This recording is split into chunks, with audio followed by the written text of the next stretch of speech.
Hi there, it's Stephanie from HugsKissesAndSnot.com, and I'm here back with another Hugs, Kisses, and Friends chat show. And today we have Shel Harrington from ShelHarrington.com, and we are going to talk about marriage. Staying married. And staying married. It's a big topic because Shel blogs about it on her blog. You are a divorce attorney. Yes. Who doesn't like divorce. There's times when divorce is necessary. Right. But you would prefer to see people stay together. I would prefer that people stop getting divorced as casually as they do. That it just, there was a time when you said I do, you meant it. I do, I'm going to stay married, it's forever. And it's just become a different entity now. And I have been quoted as being called the divorce lawyer who hates divorce, which that's not true. I mean, there's cases of abuse and domestic violence and addiction, and there's a lot of reasons why people shouldn't be married. Mm-hmm. But there's more reasons why they should stay married. Yeah. But what I was surprised to see so much of is the unintentional drifting apart. It's so easy, especially when there's kids, to just go your separate ways, and we're so busy all multitasking and doing so many important things in our life that we are not prioritizing the person that we swore to love above all else forever. So are people just sort of like, this is just too hard to work on? Is it too much, they drift apart and then all of a sudden, well, now we need marriage counseling and this is just too hard, and it's easier to just continue drifting than to work on it? I don't think most people find divorce easy. I think it is less painful sometimes to just stop, just end, than to fix and renew that what was good. So I think people don't intend to keep drifting apart. I think they wake up one day and they find themselves there. And one of the post that started my blog was 10 ways to get to divorce court without beating your spouse or having an affair. and the whole point of that was, we know domestic abuse and having affairs is going to get you to divorce court.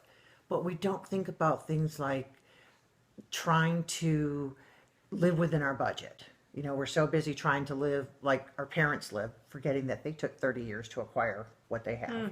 Trying to keep up with the neighbors, keeping secrets from our spouses because we want to be our kids' buds. That type of stuff, prioritizing other things, shopping and hiding what you've gotten because you don't want to deal with the conflict. These little things are insidious and build up.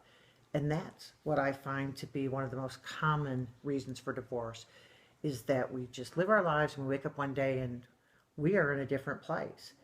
And it's one little baby step at a time that gets us there. Just little things, little bitty. Before you know it, you've got a mountain of differences in between you. Right. It's at that point that one or the other, or sometimes both, kind of give up. It's too big. Yeah. And I would assume that at that point they haven't been really investing in the relationship anymore. Investing is a good word. Prioritizing, being intentional about making it fun and enjoyable. And one of the things where I think we have too much divorce is because people are marrying the wrong people. So if we start our education a little bit earlier and start having conversations about expectations during marriage, some people might not marry the other person. And that would be a good thing if it's not the person they're supposed to marry, which would equal less divorce. So I put the in-laws, their family, into that category because you're not stuck with the people. I mean, you're stuck with them once you choose to marry somebody. Yeah. But what you want to see before you get married is the interaction between your potential spouse and that family dynamic. If they are ruling the roost, if that person that you're thinking about marrying is totally deferential to what's going on and how they're dictating, that's not going to change just because you're married. That's what it's a package deal. Generally speaking, your spouse's family is your spouse's to deal with. No good is going to come from you having a heart-to-heart with your mother-in-law about how she's intruding into your spouse's, your husband's territory.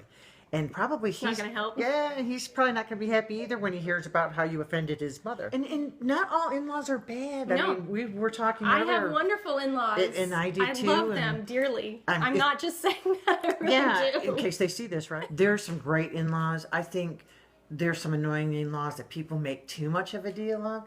Again, no good's going to come from you making your spouse pick one.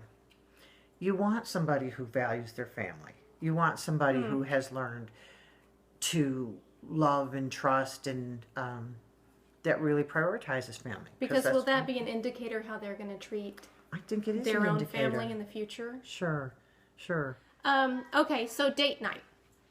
My husband and I, we have to make a concerted effort to say we have to have date night because we'll kind of see this trend if we go way too long without spending just one-on-one time with each other away from the kids.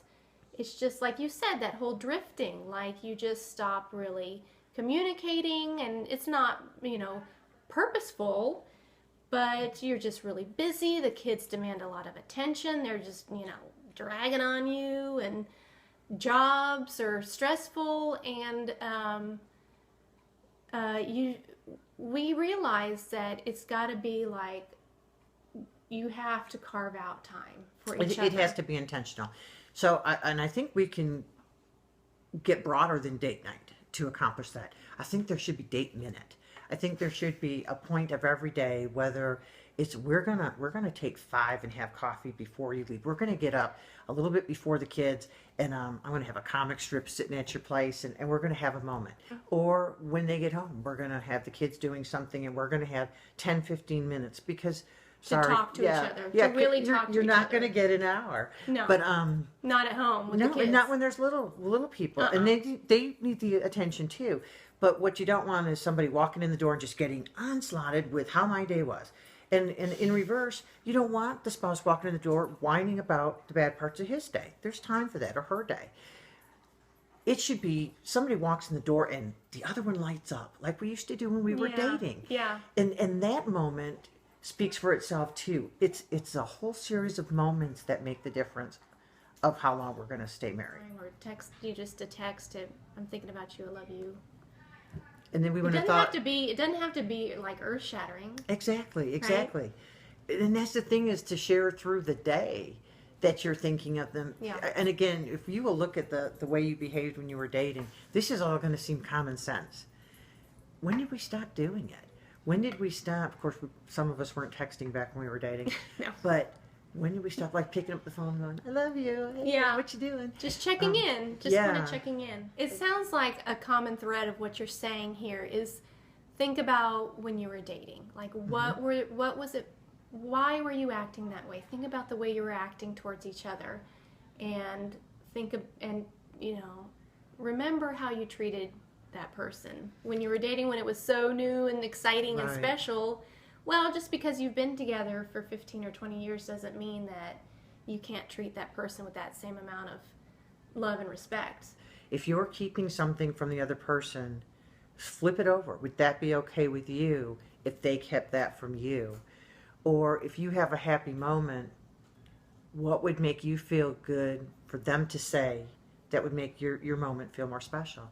And flip that around when they have a moment, what you could say to lift them up or pick them up, or just make them know that they are still a special person in your life. Mm-hmm. So that wraps up this episode of Hugs, Kisses, and Friends on marriage. Thanks, Shel, for stopping by and giving us your tips on how not to get divorced. What do you think? What's keeping your marriage alive? How do you show the person that you love them? Thanks for watching.